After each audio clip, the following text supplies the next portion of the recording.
My name is Kirsten Mueller, and I'm the chair of the Department of Biology here at the University of Waterloo, and it's my pleasure to welcome you all here. So first, I'd like to take a moment to acknowledge that much of our work at the University of Waterloo takes place on the traditional territory of the neutral Anishinaabe and Haudenosaunee peoples. Our main campus is situated on the Haldimand Tract, the land granted to the Six Nations that includes 6 miles on each side of the Grand River. Our active work towards reconciliation takes place across our campuses through research, learning, teaching, and community building. I strongly view that part of my role as chair is to advocate and implement, where possible, the recommendations of the Truth and Reconciliation Report. This is critical to address the systemic wrongs that have been perpetrated on Indigenous peoples due to the lasting impacts of colonization. Here in the Department of Biology, for the first time, we are teaching a course, Plants and Civilization, that introduces Indigenous ways of knowing on important foods to Indigenous peoples and humanity. And I have the privilege of co-teaching this with Savannah Sloat, the Indigenous Initiatives Manager in Science. And we have received amazing feedback from the students in our class about how much they value the traditional Indigenous learning circle and learning about plants not just in the Western science sense, but also from an Indigenous community member. So our new faculty lecture series was created with the hopes of showcasing our newest faculty members, one who's standing over here right now, hiding, and the incredible research and teaching that happens here in the Faculty in Science and at the University of Waterloo. And I'm really excited that this edition is going to highlight Travis Craddock, who is our brand new Tier 1 CRC Canada Research Chair in Quantum Neurobiology, and he just joined us earlier this year, and we're so happy to have him. And I'm also really happy to welcome all of you here. I see a lot of familiar faces, and it's also wonderful to welcome alumni back to campus. So just a couple little housekeeping rules. If you need the bathrooms, they are out on the main floor, just out in the foyer there. And with that, I'm going to introduce Dr. Dale Martin, who is an assistant professor also in the Department of Biology, who's going to moderate this event. And Dale's research focuses on identifying and characterizing therapeutics that relate to Huntington disease. And I'll let Dale talk a little bit more about his research. So welcome, Dale, and welcome to all of you.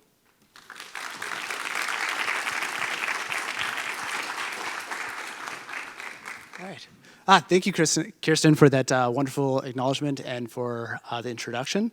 So as Kirsten mentioned, my name is Dale, and I get the honor of introducing Travis today because of the overlap of our research to some degree. So my lab studies neurodegeneration, and so this is the death of neurons within the brain or the nervous system. And so the neurons, basically, they're what allow us to think and to move, and so they're absolutely essential. But in neurodegenerative diseases, as they die, it happens in different regions, and that'll cause different diseases that you may have heard of, like Alzheimer's disease, Huntington's disease, ALS, Parkinson's disease. But there's a lot of different causes to these diseases, and they're and not all of them are actually known. And so we're always looking for overlap in these diseases to eventually identify therapeutics. And so we work, I thought, at a very molecular level. We work on the proteins, so what basically, the molecular machines of the cell that regulate and keep the cell or the neuron alive. But as we'll hear about from Travis, he works even smaller and really at the level of what makes up proteins themselves, and then how the environment can affect those. And I'll let him go into that, into the quantum neurobiology. And so before I talk about, or before Travis's talk, I'd like to talk a little bit about his journey and how he got here. So Travis started locally at the University of Guelph, where he got his degree in physics. Went out west to my alma mater, to University of Alberta, where he finished did his graduate degrees there, his master's and PhD in physics as well. Then continued on with a postdoctoral fellowship. So that's the space, between getting your PhD and becoming an independent researcher. He did his postdoctoral fellowship in computation systems biology at U of A. Then went south down to Florida to Nova Southeastern University. And there, over about 10 years, he had various positions within the Institute of Neuroimmune Medicine, right? And so I think he's going to talk a little bit about that today, and a lot of actually new stuff, I should say. And while there, many awards, lots of funding, so many papers, and I couldn't go through them all.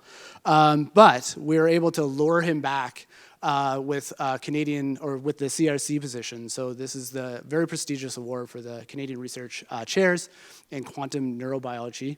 And so now he's an associate professor here.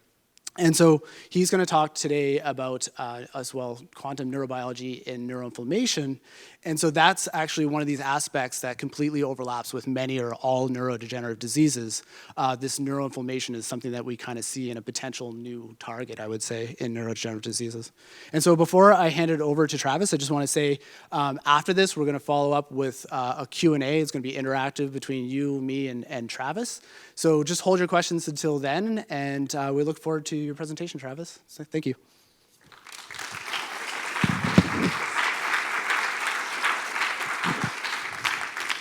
Thanks. Can everyone hear me? All right, perfect. All right, thanks, Dale. So yeah, I'm going to tell you a little bit about what I'm doing here. I started here in May, so I'm kind of still a little bit fresh, still in the honeymoon period. But a lot of people I've talked to in the Department of Biology have said, what is quantum neurobiology? And so that's what I'm going to talk to you about, and then specifically how it relates to neuroinflammatory illness. First, I want to acknowledge my team that's slowly getting started here. We just recruited a research associate from the University of Calgary, Hadi Zeta Hagigi. He's an expert in quantum biology and magnetic effects in biological systems. In January, I have a postdoctoral fellow coming from, she just finished her PhD in Turkey, Leah Gassab. She's an expert in quantum optics. And also has interest in quantum biology. And then my master's student who joined me from Florida, he was working in my lab as an undergraduate student. He came up here, and now I can't get him to stop working, not even to take a picture for this slide. Okay, so this is the overview I'm going to go through. I'm going to give you a brief introduction on what is quantum. First off, what is a neuroinflammatory illness? It's kind of stemming off of what Dale has just spoken about. Then I'll go into a primer on what is quantum mechanics. This being the Institute for Quantum Computing, there may be some people here that know this much better than I do. But for those of you who don't, I'll give you kind of the bird's eye view of what's important about it that we need to know for this talk. And then the merging of these things, how can you apply quantum physics to things like biological systems? And then I'll talk about two specific areas which are kind of the hallmarks of quantum biology. Magnetic field effects in biology, and then how light interacts with biological systems. And then I'll talk about things that I'm doing and plan to do, and then we'll wrap up and we'll have a Q&A with Dale. And hopefully you guys have lots of questions, but not so much that means that I didn't do my job and explain everything as I went along. Okay, so what is a neuroinflammatory illness? So first off, neuroinflammation is an inflammatory process. So everyone knows what inflammation is. You bang your elbow and it swells up. You can get the same thing that goes on in your brain, and it's a natural process to take care of any sort of physical, chemical, or biological insult to the brain. So if you think about something like a concussion, you bang your head, it's like a bruise inside your brain. There's an inflammatory process that goes on, and it works to repair the damage that occurred via that physical insult. Likewise, if you inhale a neurotoxin or get exposed to a virus, let's say, COVID, and you get something like a neuroinflammatory response, your body naturally clears that out. But usually that's acute. It's a very short period. It's a normal period for that to take place. However, there can be cases where these things start to self-perpetuate, where they become chronic. The neuroinflammation causes some sort of damage in the system, and then that damage itself further exacerbates the neuroinflammation. And then it causes more neuroinflammation, and then it further damages, and it continues on and on and on. And this is what you get in chronic neuroinflammatory illnesses. The one that you may be familiar with is long COVID. So the long extent of COVID that continues on and on and on. It also looks a lot like what I call myalgic encephalomyelitis, what you may have heard of as chronic fatigue syndrome, neurotoxic exposures like Gulf War illness, as well as things like Alzheimer's disease and Parkinson's disease. More and more, we're starting to believe that things of a neurodegenerative nature stem and start from some sort of chronic low-grade inflammation that just continually, exacerbates problems within the brain, either genetically or for environmental reasons. Specifically, I'm going to be talking about a specific aspect of neurodegeneration, and you'll find this in most all neurodegenerative diseases, Alzheimer's, Parkinson's, Huntington's, is that when the byproducts of neuroinflammation start to interact with protein structures in the brain, specifically these hollow tubes that make up the structure of brain cells, they're called microtubules. Things like reactive oxygen species, which are a type of molecule that is very reactive. They float around in the cell and they try and steal electrons, and in doing so they can cause damage to proteins and they start to misfunction. Or things like metal ions in your brain. We need metal ions for our biology to work properly, but if they get out of whack, they can become quite neurotoxic. And so we know that in neurodegeneration, in order for that brain cell to wither away and die, that cytoskeleton has to fall apart. And part of it is due to the damages by these byproducts. There's a link between this neuroinflammation and this neurodegeneration and the falling apart of these proteins, but we really don't know what it is. And that's kind of the core goal of my research program, is to try and understand that. Okay, what is quantum mechanics? Who here knows anything about quantum mechanics? Just kind of raise your hand up so I get a feel. Okay, some people, I see some hand wavy stuff. Okay, so everyone's probably heard of quantum mechanics. Quantum mechanics has been around for over 100 years, but it's to study the very, very small things in the world. Okay, so you zoom in, you got your brain, you go down, you get to a neuron, you go down, you get to proteins.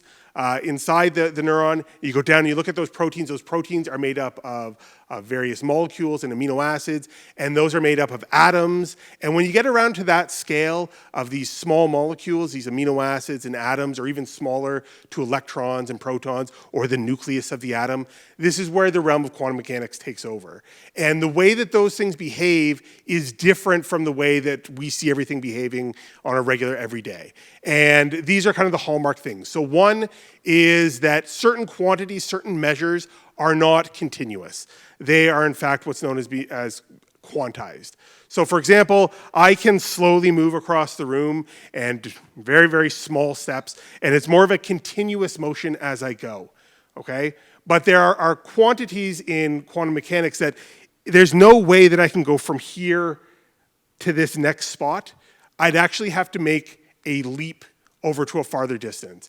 And it's this leaping effect, or this quantization of certain properties, that gives quantum mechanics its name.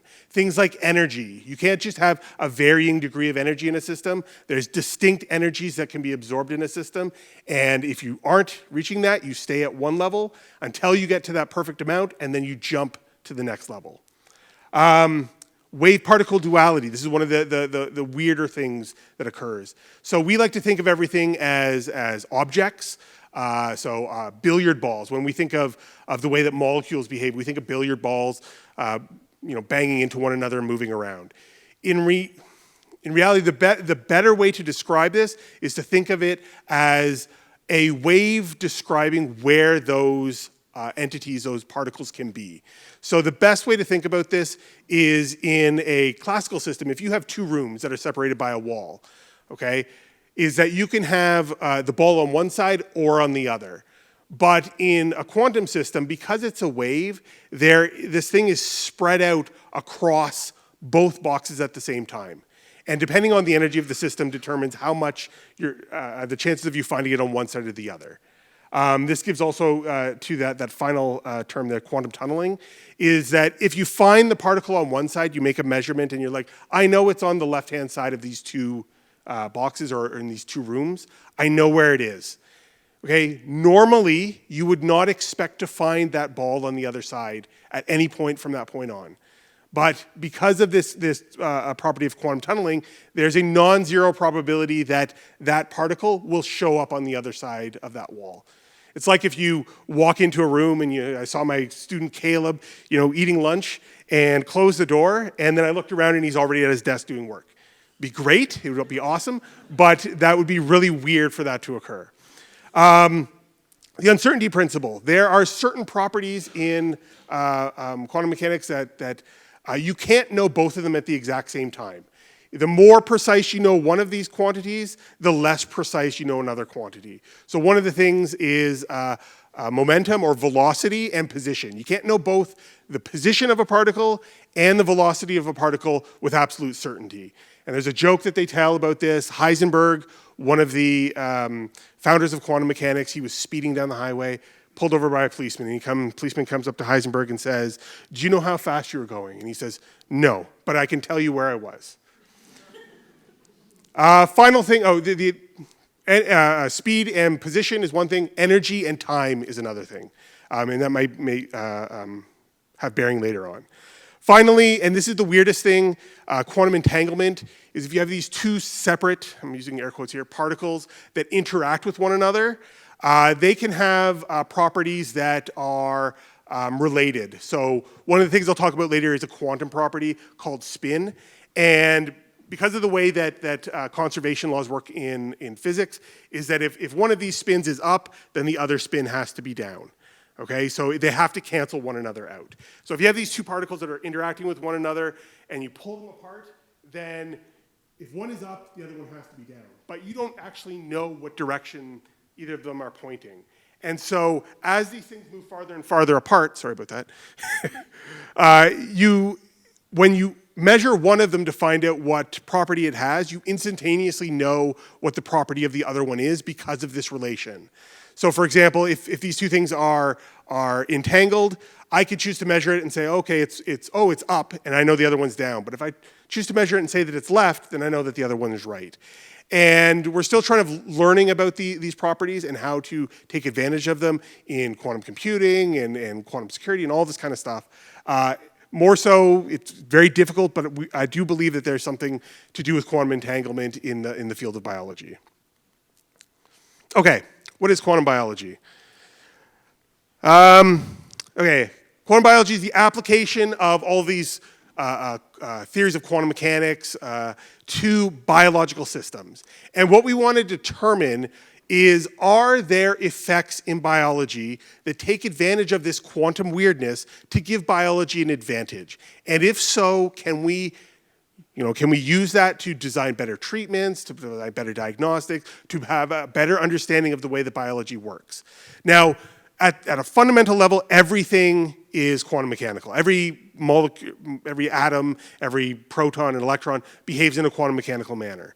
But that doesn't necessarily mean that the systems have evolved to take advantage of that. Okay, at some level, they're all trivially quantum mechanical. What we are looking for are these non-trivial quantum effects. And there are three main hallmarks in quantum biology where people have been looking. One, like I said, is light-matter interactions, so things like light harvesting in photosynthesis, or the way that your eye harvests light to cause signals within your brain, so in vision. The other is electrons and protons, by their very nature, are quantum mechanical. So anytime that there is some sort of electron or proton transfer process in biology, so for example, in energy production in a cell. So all cells have these little powerhouses in them called mitochondria, and these mitochondria produce energy molecules called ATP. And in order to do that, it has to move an electron through this complicated process called an electron transport chain. That we're trying to look at to see, is it a quantum mechanical process? Is there something that's going on there that takes advantage of quantum tunneling or some other effect that may give it an advantage over some other way of handling it, moving the electron classically as it jumps, from site to site. Finally, the third area is magnetic field effects. So there's evidence out there. I'm not sure how concrete it is, but most of it is pointing to the fact that there are magnetic field effects in biology, and we can influence the way that biology behaves by magnetic fields. This is still actively under investigation, and because of the precise sensitivity of these experiments, there's a lot of conflicting evidence going on right now.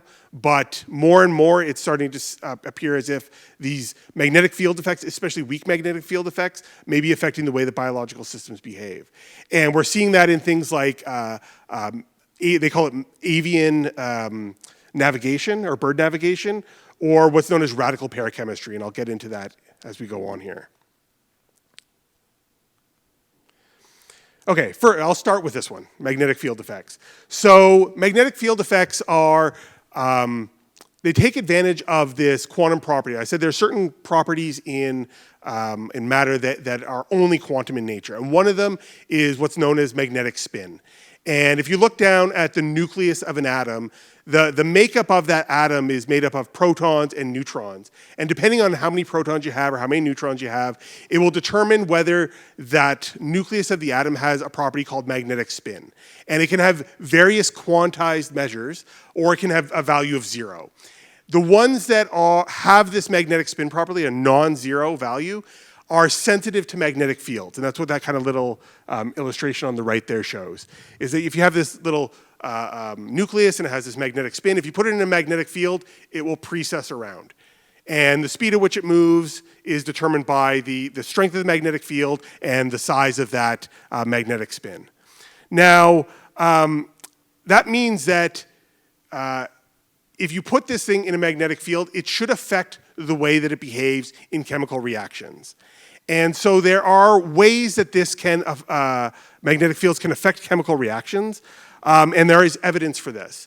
One area of evidence is kind of put forward by Matthew Fisher's group out of UC Santa Barbara in California, and he's been looking at the effect of lithium, a different form of lithium. So there's lithium, the normal form, I think, which is lithium-6. And then there's another version of that called an isotope, which is just changing one of those particles within the nucleus to give it a little bit more weight, as well as a change in the magnetic property of the atom. And so what they're finding is that this change of that very small nuclear property is giving rise to behavioral changes in animals. So he's looking at lithium in terms of a treatment for bipolar disorder, and he's looking at the difference between whether you use lithium-6 and lithium-7, and there's evidence that says that one of them will give a better response to treating bipolar disorder, and the other one is not as good. This is a well-studied area. Actually, someone here at the University of Waterloo is actually studying as well. There's a group, the Quantum Neuroscience group, it's head by Dr. Zoya Leonenko in physics and corresponded with biology, as well as Michelle Gringrass from physics. And Michael Beasley from pharmacy. They're all involved in that. And they're looking at it from theory-wise as well as looking at it experimentally. Another piece of evidence is looking at anesthesia. Xenon is what's known as a noble gas. It's an inert particle that if you inhale it, it can cause you to go to sleep. It's an anesthetic. And there's a group in China that has looked at this, and they've looked at different isotopes, so different changes in that nucleus and different changes in the magnetic spin, and they found that different isotopes of xenon have different potencies of anesthesia. Also, there's other groups that are looking at things like ATP synthesis. So ATP is that energy molecule I was talking about. And in order to produce it, it takes advantage of an ion called magnesium. And if you change that magnesium ion from a non-magnetic form to a magnetic form, you can change the production rate of ATP. How does this work? We don't know. we really don't know. Okay, so there are a lot of theories out there trying to look at this and trying to get solid experimental evidence and trying to build up theory to support these findings. But from standard chemistry, it shouldn't have any effect. Standard chemistry is looking at the ways that electrons behave, okay? Chemistry is all about the ways that electrons react and interact. This is talking about a property within the nucleus, so it's truly a quantum mechanical property. One of the leading theories is this radical pair mechanism. And what that is that when you move an electron from a donor molecule or a donor atom to an acceptor atom, you set up these spin properties of these, the donor and the acceptor. And the magnetic spin of these two things can be in two different ways. It can be in a singlet state where they're in opposite directions, or it can be in a triplet state when they're in the same directions. And depending on which one it's in, will either speed up or slow down any sort of chemical reaction that's involved with those two partners. And because those spin properties are sensitive to magnetic field as well as to magnetic isotope effects, you can control or shift the probability of it being in a singlet state or in a triplet state and effectively slow down or speed up the chemical reaction. And so this is the kind of process that they're looking at in terms of bird navigation. The idea is that you get this radical pair between a flavin molecule and a tryptophan molecule that's inside this protein called cryptochrome that is located within a rod cone, which is in the back of your eye. And so when a particle of light comes in and it excites that flavin molecule, it sets up this radical pair, and then it senses the magnetic field that's around, and then will either cause the neuron to fire or not. And then that allows the bird to sense the magnetic field, effectively see the magnetic field. This is one of the hallmark areas of quantum biology. So the two main ones are avian navigation and photosynthesis. Another area is this, like I said, the ATP synthesis. So there's been a lot of experimental evidence looking in this. ATP requires, like I said, that magnesium molecule. And if you change that magnesium molecule to a magnetic isotope, you can ramp up production of ATP by applying a weak magnetic field. This also has bearing on other areas, such as DNA stability, ion channel function, any sort of process within a cell that would take advantage of this magnesium ion. And that is something that I'm actively looking at in terms of cytoskeletal processes and neuroinflammation. It's very infantile work at this point, so I'm not going to present any of it, but it is an area that we're actively investigating. The other hallmark area is light-matter interactions. So primarily photosynthesis. So if you think about this, you have this leaf, and light from the sun travels all the way through space, all the way through the sky, comes down and hits that leaf, and then that leaf has these specialized structures inside of it. And there's these proteins in there that have these light-sensitive molecules that are called chromophores. And they're in a specific arrangement, and what it was believed happened was that one of those chromophores would be excited by the light, and the electrons would get all excited and move around, and then that energy would hop from one of those chromophores to the next one, to the next one, and funnel its way down all the way to the reaction center, where that energy is turned from light energy into chemical energy to produce ATP. But when you look at the efficiency in the way that plants do this, you can't get the speed and efficiency by a standard hopping or classical physics description of the energy going from one to the other. So that gave rise to the idea of, could it be possibly a quantum effect? So instead of looking at the energy hopping from one of these chromophores to the next, they looked at having the energy be shared across the entire network antenna complex. And what that means is that the whole thing is vibrating in response to this energy, and that down at the reaction center, it's effectively looking to see if the energy is at the closest chromophore. And what that is, it's basically that idea of having this wave spread out across the antenna complex, and the reaction center is checking in that door to see, is the energy there? And that process turns out to be a lot faster and more efficient. There was work done in the early mid-2000s by Greg Engel's group out of University of Chicago. And they actually tried to measure this, and they used this very complicated laser setup, and they were looking at the way that this energy would oscillate between two different chromophores within this protein within the photosynthetic system. And what they saw was this quantum beating effect, or that's what they called it at the time, this quantum beating effect. And what that was a description at the time was the energy being shared between these two chromophores. And as this happened, it would grow and you'd be able to find it at other chromophores later on down in the antenna complex. Since this time, there's been a lot of debate of whether this is actually quantum or not. And people believe now that this vibrating here is not due to electronic coherence. It's due to what's known as a vibronic coherence, and it means that the molecules are shaking within resonance. At least that's my understanding of it. And so right now, it's kind of more leaning towards it being a quantum-ish process, but it's not this hard and fast, definitely quantum.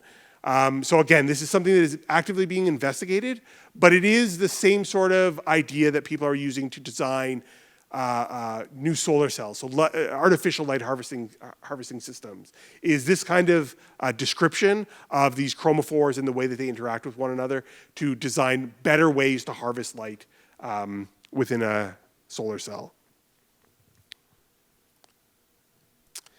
Now, in regards to light, like we can understand ions in the brain. You can accept that there's little particles of metal floating around that you need. We can understand magnetic fields, right, that come from the outer environment. But light, inside your head, it's pretty dark, right? So is there any evidence, is there any way that light-matter interactions could have any effect of what's going on in the brain? This is kind of a little anecdote, a little aside. So like the eye, the brain has light-sensitive molecules within it. They're called opsins. So at the back of your retina, you have these proteins that are called opsins, and when they're excited, they change their conformational state, and it can cause a lot of cascades within the cell to eventually cause neurons to fire. These same sort of proteins are found deep within the brain. Maybe it's some sort of archaic leftover from bygone days before we had skulls. But recently they decided to test this, and so they exposed these opsin molecules within the brain directly to light. So they put a probe into an animal's head, and they zapped them with UV or violet light. UV being ultraviolet light, violet light being purple. And so they would illuminate these opsins, and they found that it had a biological effect. Is that it would affect the way that the fatty tissues would regulate temperature. So thermogenesis, or adipose tissue thermogenesis. And so there is a potential functional role for these opsins within the brain. Okay, again, maybe it's something archaic way down the road, and we're way down the road from that. Could there possibly be light in the brain? Turns out, yes, there can be.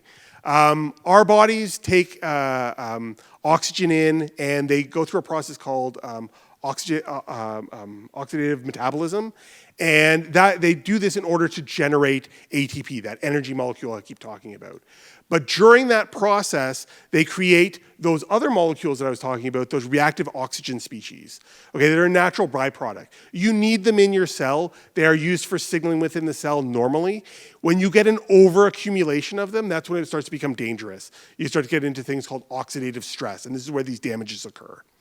Now, it turns out that when those reactive oxygen species interact with proteins, there's certain pathways that they can follow, and at the end of that pathway, you end up generating an excited molecule. And those excited molecules have enough energy that they're effectively have the energy of ultraviolet light.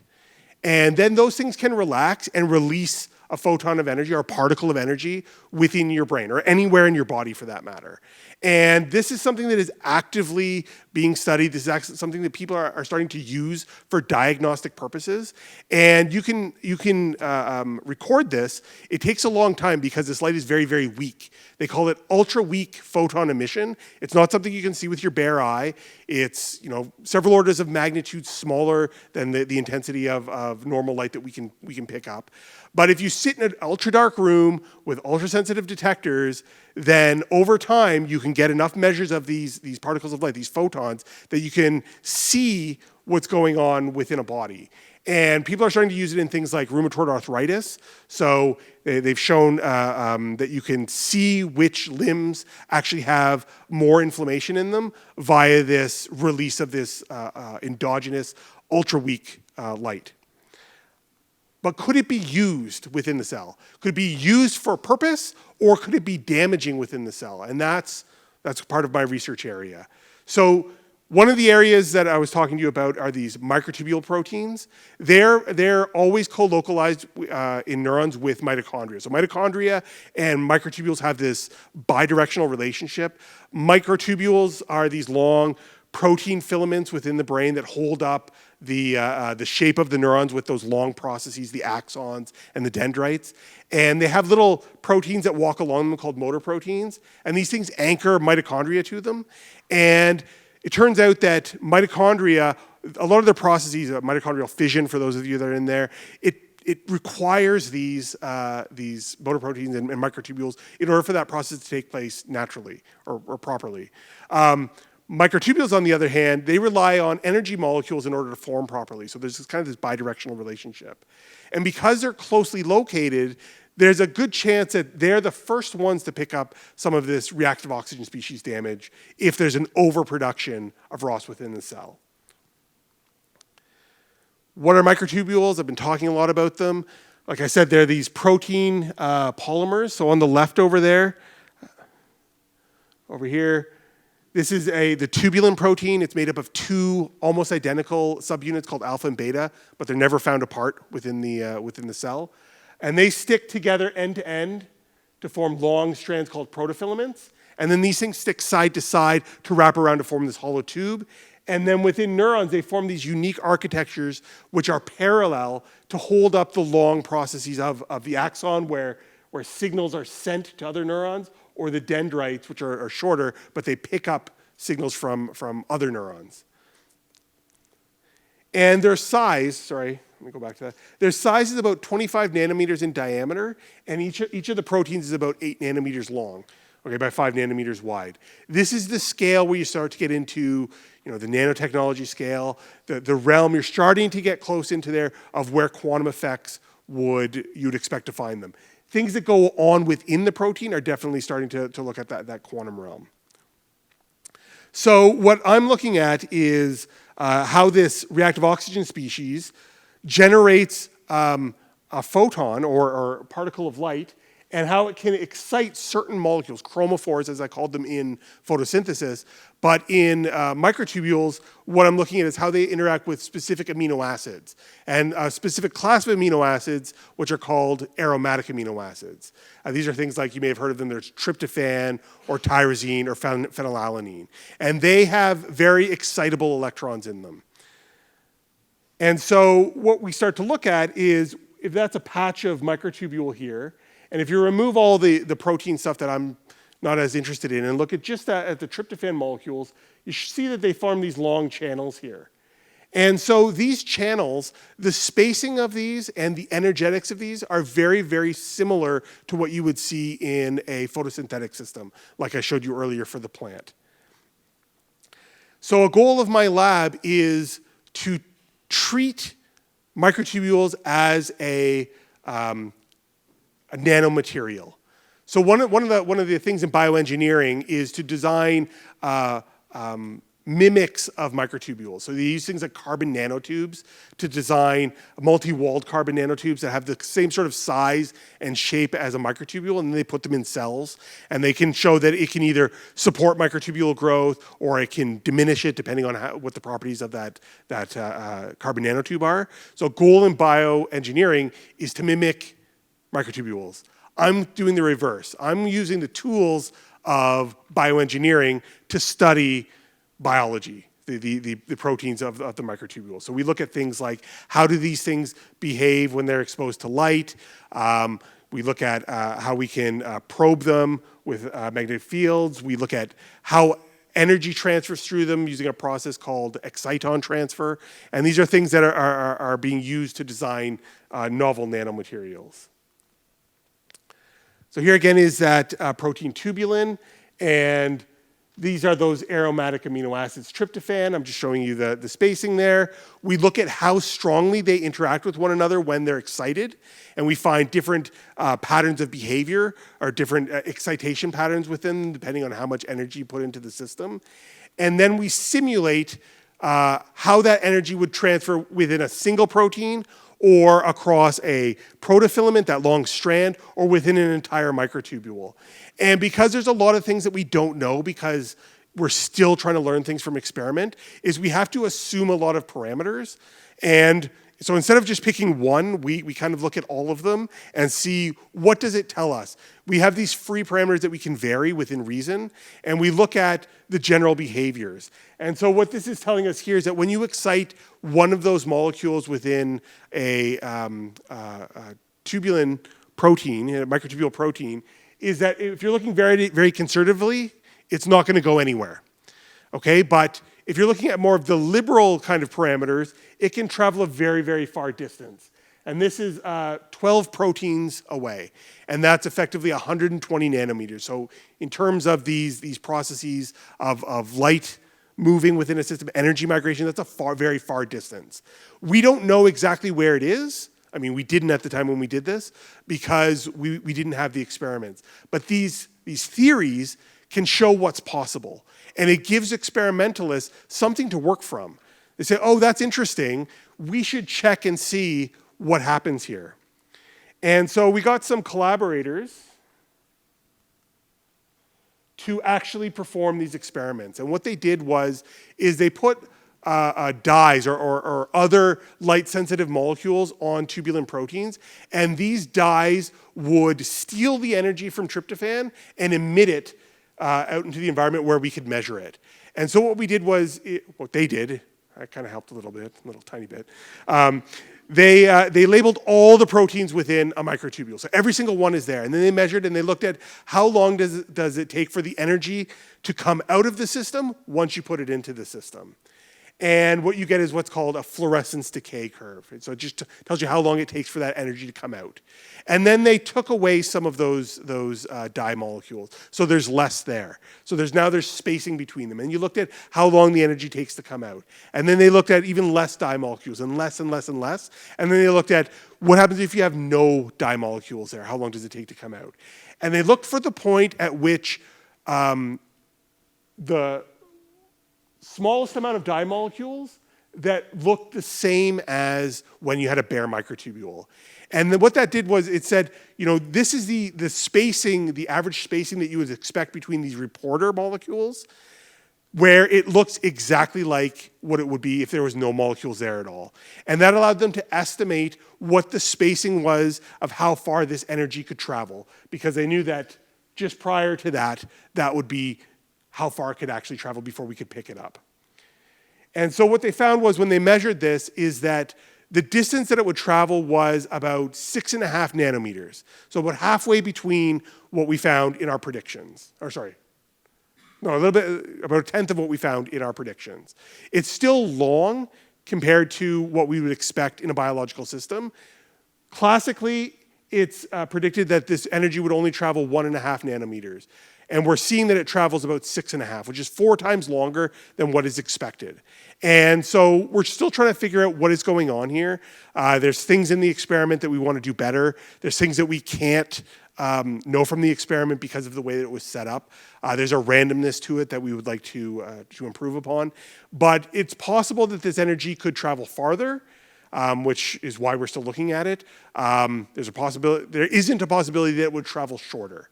Okay, so that's kind of what we're trying to do. Is what is the extent that this could actually go?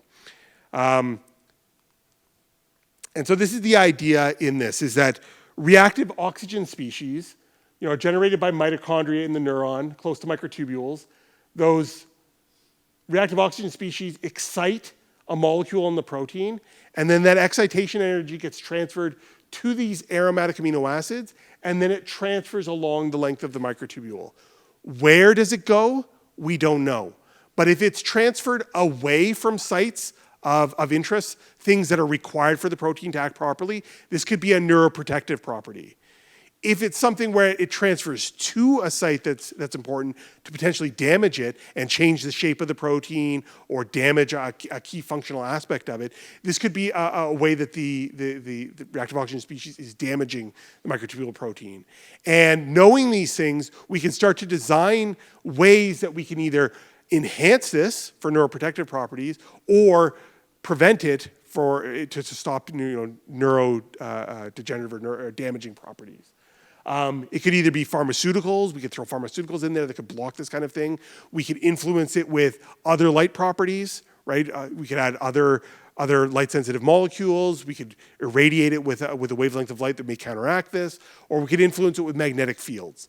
And that's kind of the whole goal of my research program, is to understand these things and try and leverage them for, one, better diagnostics, so things based on reading magnetic field changes in your brain, reading these ultra-weak photon emissions from your brain, or design novel therapeutics based on changing these properties with chemicals, light, or magnetism. That's kind of what I just said.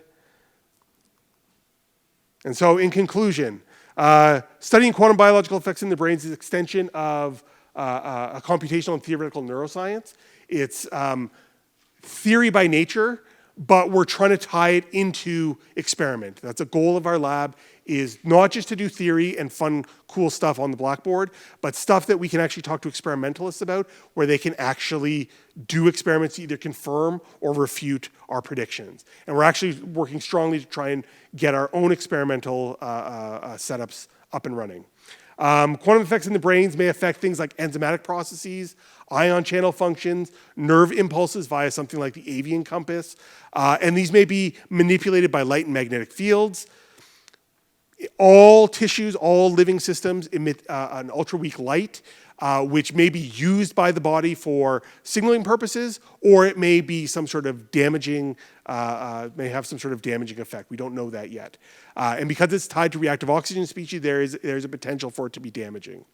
Understanding these things can allow us also to come up with new ways to diagnose and treat neurodegenerative diseases like Alzheimer's and Parkinson's, but also other diseases that have neuroinflammatory components. That includes things like viral infections like long COVID and chronic fatigue syndrome, as well as mental illnesses. More and more, it's also being shown that things like depression and bipolar disorder and so forth have a neuroinflammatory component involved with them. So this work is ongoing. I'm happy to be here at the University of Waterloo, and I'm looking forward to many years of exciting discoveries. Thank you.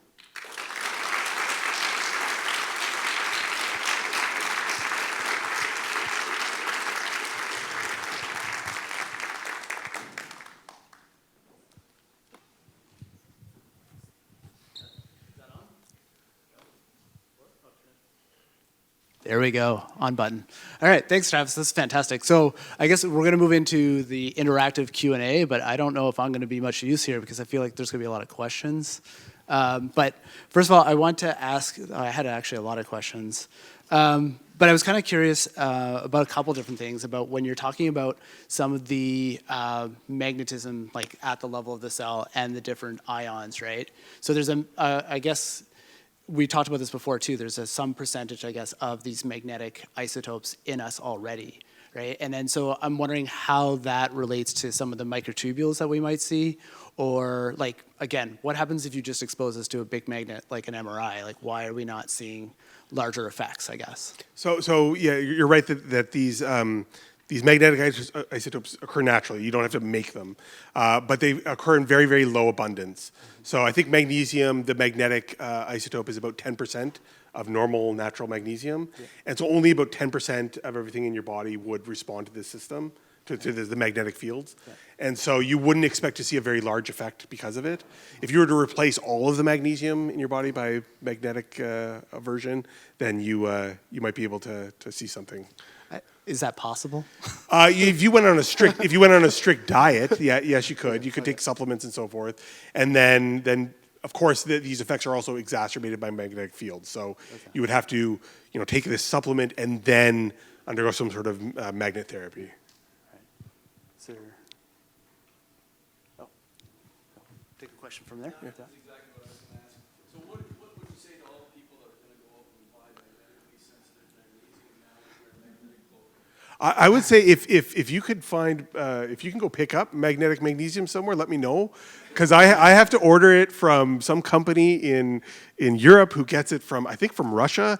And it has to go through this very, very long centrifugation process in order to get it to be that pure value. So it's very hard to come by at this point. Yeah. I'm just going to ask one more question too as well, because just I was kind of curious because so in the neuronal extensions, so dendrites, axons, there's more than just microtubules for the cytoskeleton. There's also actin, and so actin's kind of the other thing that everything's trafficking on. So I'm just wondering.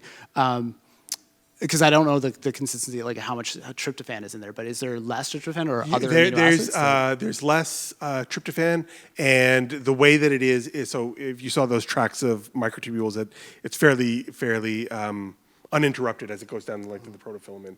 Whereas in actin, it's in clumps. So there's a clump here, and a clump here, and a clump here. That's all. It's still something that we're looking at. I only talked about microtubules because it's kind of what my past has been in, but we're generally looking at the cytoskeleton overall, so that includes actin as well. But we just don't have any results or anything from it. So. Cool. Yeah, I saw a question over there. It used to be that people would have as many X-rays as they needed, right? And now people tend to say, well, maybe I don't want to have a lot of X-rays. Do you think that in years in the future it's going to be, well, you can't have too many MRIs, or you shouldn't have too many CAT scans because those will interrupt your internal magnetic balances? If this is right, then potentially that is something that we could see coming down the way. But if it's not, then no, obviously not. It's something that we're looking at, right? Obviously with X-rays, at first it was amazing that you could see right through the body except for bone, and then we learned how damaging that could be. I think it was a little bit easier to see with that because I think Madame Curie found it quite quickly that radiation is dangerous. I think this is a little bit more subtle, and it's going to take a lot longer time for us to figure out what's truly going on with these systems. Sorry, I was interested. You mentioned bird navigation. You don't focus on it as much, No. But butterflies, monarch butterflies, would have a similar system. If so, would it be better to study monarch butterflies because you can I think that group or this field. I don't quote me on this. I think they do look at monarch butterflies. I'm not sure. I'm not sure 100%. Everything I hear about is birds, but anything that uses the magnetic field to navigate potentially could be taking advantage of some sort of system like this. That being said, that's not the only theory out there. There's other theories of magnetite within structures within the brain that align to the magnetic field, and then it changes the protein's behavior in that regard. And it has nothing to do with quantum effects. There's and I forget what it is. There's an advantage with the quantum effect is that it can actually pick up the declination or the inclination of the magnetic field, whereas the magnetite can't, or vice versa. There's certain properties that one favors over the other, and it doesn't necessarily mean that there's not more than one. They could all be playing a role. Again, not my area. So I just want to ask then, because that also makes me wonder, because obviously we have some shared features from birds as well, right? Proteins and probably some of these metals and stuff like this. So I'm just wondering, is there any relation to why some of us can navigate a little bit better than others? Yeah. Well, I think we have cryptochrome in our eyes as well. So I think there's a potential for this. I don't know why we're not, seeing magnetic fields, but if it's there, it might be more intuitive that you feel that direction. But if someone had, this kind of system set up, then yeah. But again, I'm not 100% sure. Yeah, Zoya? Zoya. Thank you for your talk. I was wondering about biophotons. You said they are ultra weak, and yet they somehow link to neurodegeneration or health. Can you explain this link? Yeah, so the what we can measure is ultra weak, right? So what's actually irradiating from the cell is a very, very low intensity. The amount that is actually going on inside the cell, we don't 100% know yet. There's been estimates by my former PhD supervisor, Jack Tazinski, that it's 1,000, 10,000-fold greater than what you're actually measuring as it's leaving a cell. And so things that you're measuring from an actual living system, so if you look down in the brain, you have all these processes going on, that energy would have to get out of the cell, through all the layers of the cell, through the bone, and then out into the environment, and then actually be picked up by the detector and then cause a signal. And because there's so many different layers that it's going through, we think that the intensity that you're measuring from these systems, at least in a full-on living system, is less than what's actually going on inside the cell. Hope that's a good explanation for you. What's that? The relation to disease?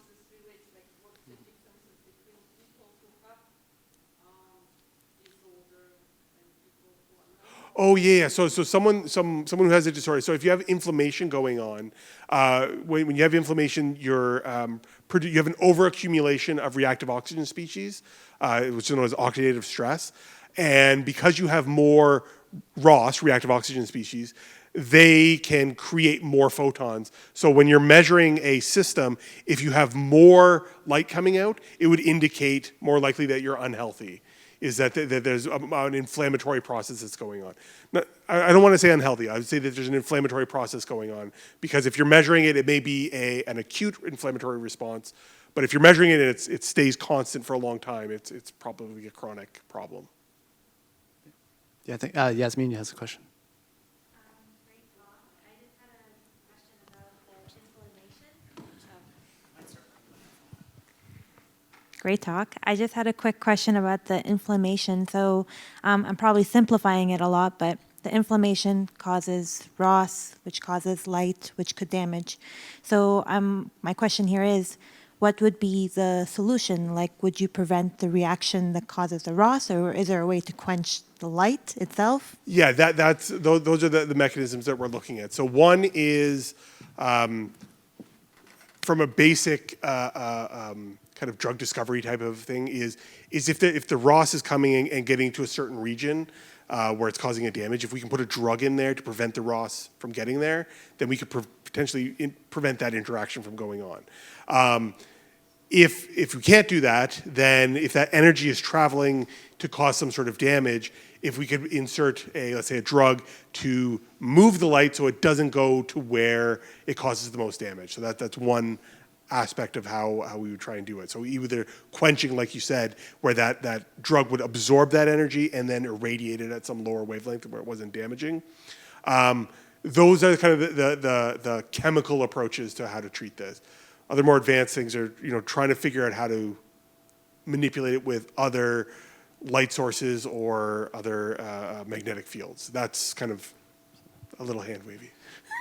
I just want to build on that, just because one of the most well-studied mutations in ALS, so ALS can be caused by many genes, environment, everything, is superoxide dismutase 1, right, SOD1. So it's required for reducing ROS. And so I'm just wondering if you know, or thoughts on it, I guess, and if that could potentially be used to kind of even as a biomarker for ALS, or like we're too far away from like measuring like that, like Sorry, ROS and that, what could you use as measuring biomarker? ROS like the way that you're talking about in terms of like the light or some Right. other effects, right? Like, so people always want to try to find new treatments for it, but I'm just wondering if you have a way of actually detecting ROS without like having to go into the body, but you can measure it outside, you might actually see an increase in ROS in these ALS patients Because or other the inflammation. SOD Yeah, is functioning. Yeah. Yeah, it is. You could. And there's a thing that I want to talk to you about SOD1 later, but that we could potentially attack for. Okay. But anyway. Yeah, I think I saw there was another question there too. Yeah, I have a question about the different effects of spin on the isotopes. Yeah. I think the magnesium experiment is really interesting. Have there been similar experimental evidence for the xenon and lithium that would show that these effects are from quantum effects versus something more classical like the kinetic isotope effect, or just the mass of the atom? Yeah, so the thing with magnesium that, which is why it's an ideal system to work with, is there's 3 isotopes of magnesium. You have 24, which is non-magnetic, 25, which is magnetic, and then 26, which is non-magnetic. And because 24 and 26 are on either side of the weight scale, then if you only get the effect with the 25, then most likely it is due to a magnetic effect. Whether it's the radical pair mechanism or quantum, that's up for debate, but that would seem to be what it would lean towards. Sorry, what was your other part of your question? I was just wondering if there's been similar experiments with xenon. Yeah, so there's been stuff with magnesium in like bacterial cultures and so forth. Xenon, the only one I know about is that one paper from China. That's something that we've been trying to reproduce, but we have to get people willing to undergo xenon anesthesia. And then as far as lithium, I'll point you over here to Zoya Leonenko. Her group is doing a lot with that.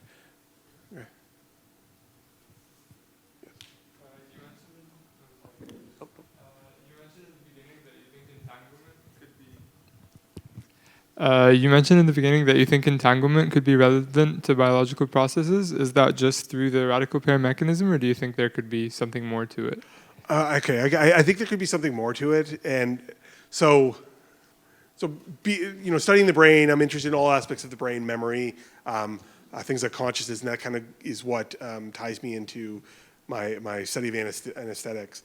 But there was work by George Mashur's group and Theodore Goodson out of Michigan, and they were looking at entanglement effects and how anesthetics would affect it. I don't really remember what their impetus was to study that, but they showed that anesthetics destroyed light entanglement, whereas other molecules did not.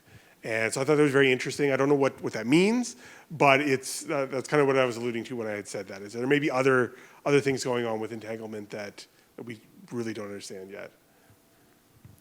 But yes, anything to do, the light harvesting and as it's shared across the system, those kind of coherences at least are very important. The ultra weak emissions.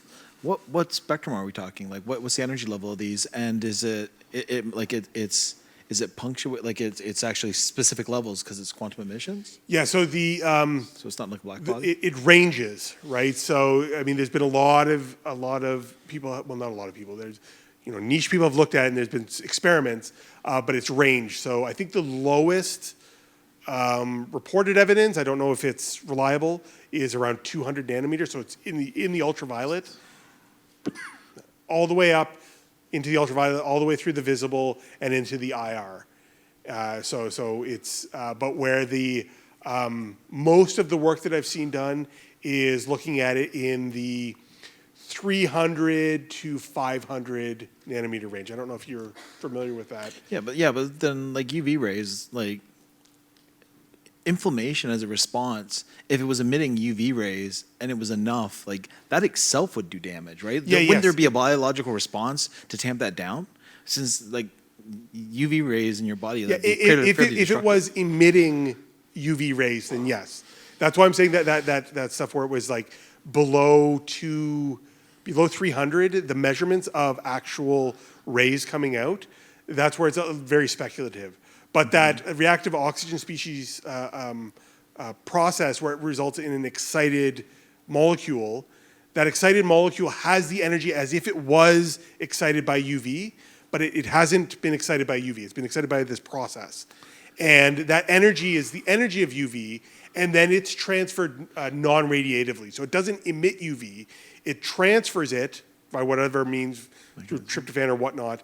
And then when it emits at a lower wavelength at what tryptophan would emit at, which is around this 300. So there's some kind of energy pumping mechanism through forming of the molecules. Yeah, it's the way that it's dioxetane cleavage is what ends up creating this very excited state. So it's almost like a molecular like pumping, like in a laser. Not quite in a laser, because the laser. But I know there's no mechanism like that. There's wavelength.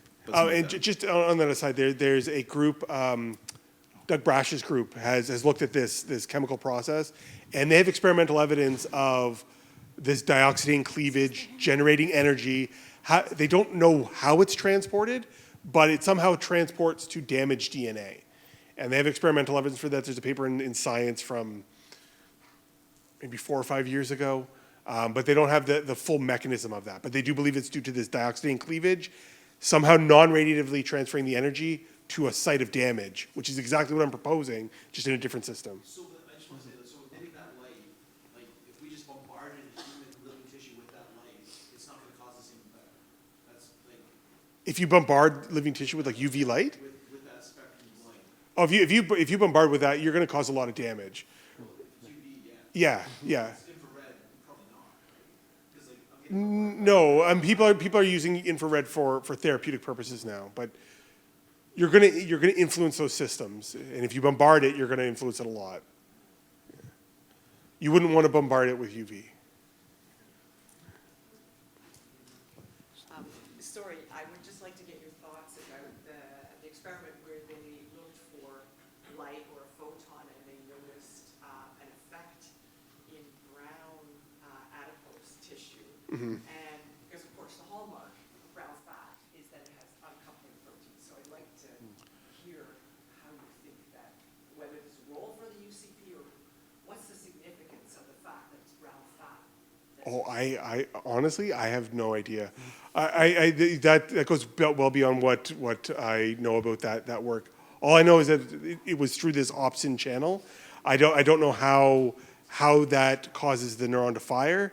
I don't know how that causes it to regulate brown tissue thermogenesis. But the mitochondria are brown fat, right? They have the uncoupling protein, whereas most other mitochondria don't express that. So it's I didn't know that. really suspicious. Oh, okay, we should talk. We should talk.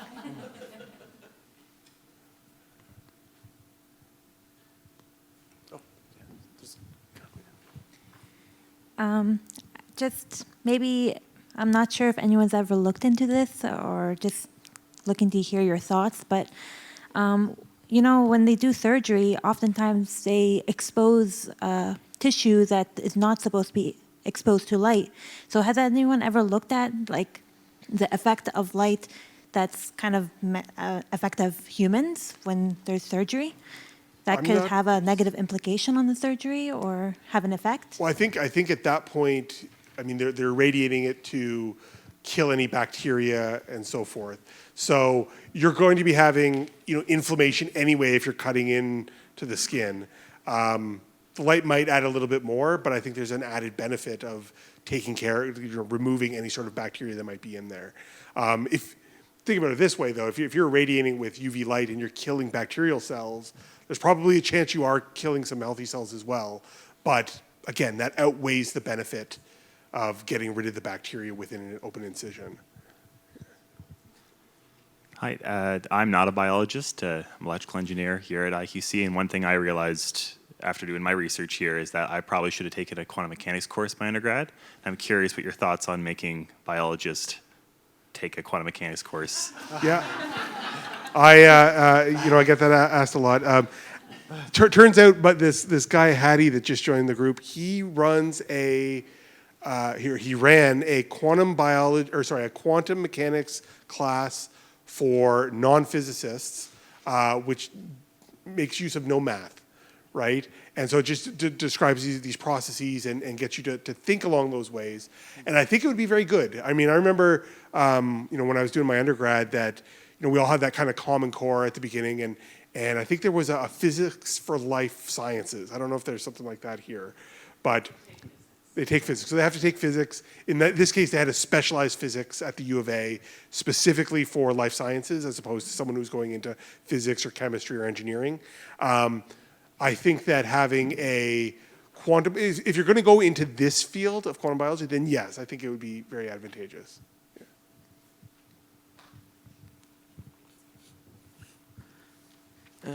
Okay, so near the beginning of this talk, you had mentioned that, like lithium 6 and 7 resulted in different responses to bipolar disorder. And I was wondering, are there any other examples of this? Like in elemental isotopes, say the larger chemical resulting in a different response to a neurodegenerative disease?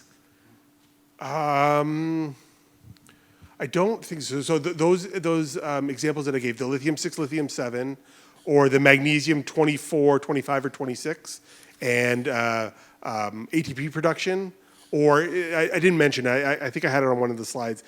They looked at that isotope effect in bacterial cultures, and they found that when exposed to magnetic fields in the presence of a magnetic isotope, is that the growth rate of the bacteria went way up. Okay, so there's a lot more colony-forming units after the same period of time. So that's another example of that isotope effect affecting biology. As far as neurodegenerative diseases or something in the brain, the only one I know of is that one study with lithium 6 and lithium 7. It was a behavioral study in maternal rats that were rearing their pups. And so they would feed one group lithium-6 and the other group lithium-7. One group was very caring and very kind to their pups and overly motherly, and the other, I think they ended up eating their pups. Don't quote me on that, but it's, is that right? You don't know? Okay, I remember something along those lines. It wasn't, they did not have that maternal instinct. It was a very old study, and it wasn't highly rigorous. And so I know that Matthew Fisher's group has tried to reproduce it. I don't know where they are with those kinds of experiments. Do you want a microphone?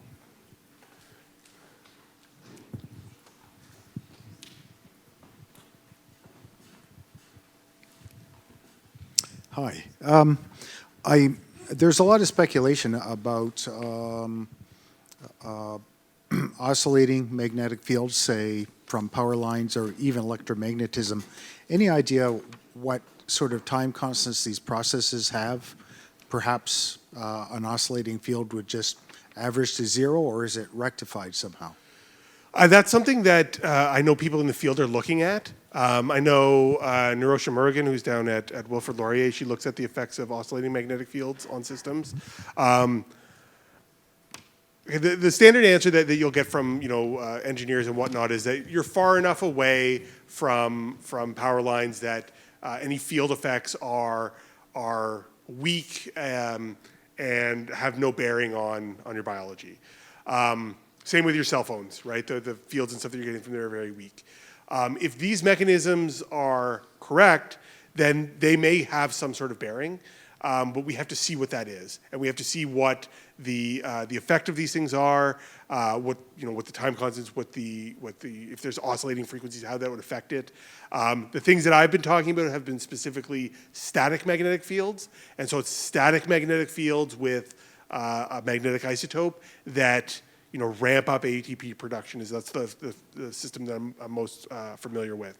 So in that case, you need both the combination of the field as well as the magnetic isotope in order for there to be an effect. That doesn't mean that there's not anything going on with those weak magnetic fields, but I'm just not currently aware of it. I know you said you're not entirely sure if there's anything for those magnetic fields. Could you perhaps speculate on what effect there might be? Because we know that true north switches as well. Would that potentially have any bearing on? True north, what do you mean, like in the Earth's magnetic field? Okay, so with Earth, I'm not sure what actually happens when that flips. I don't know if it stops. But is there a period where it stops? Yeah, I mean, a lot of terrible things happen when it's flipping, I'm pretty sure, right? Because we get solar rays, and then there's multiple magnetic, you get multiple magnetic norths, and it happens like every 10,000 years or something, right? Yeah, and we're due for one, apparently. So I can say this, from what we've been studying is that this field effect with the isotopes, you get the biggest effect in the weak regime. If you go to the strong regime, because it's so strong, it just kind of tapers out to some asymptotic effect.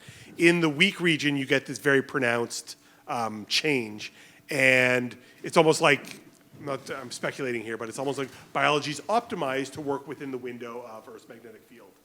And if you go less than that, you get a very, very pronounced effect that it affects the system a lot when there's zero magnetic field.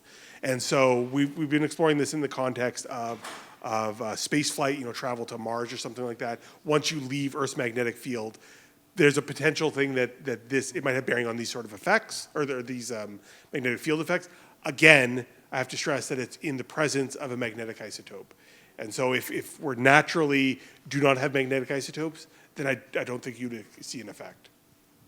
I think that's a perfect way to kind of end this. And so before I do, I just want to say, I was asked, so if you didn't receive an email for this event, but you would like to receive emails for the future events for this, please contact Patricia or Megan over here. Please wave. Thank you very much. And also in January, we're going to, I guess I'm also going to be a part of a health panel, but it's going to be from multiple people from across the Faculty of Science, and we're going to talk about all sorts of health and neuroscience and I believe neurodegeneration. That's the week of January 27th, so look out for those emails, and that's if you sign up for them too as well. And so with that, I want to thank Travis so much for a fantastic and stimulating conversation.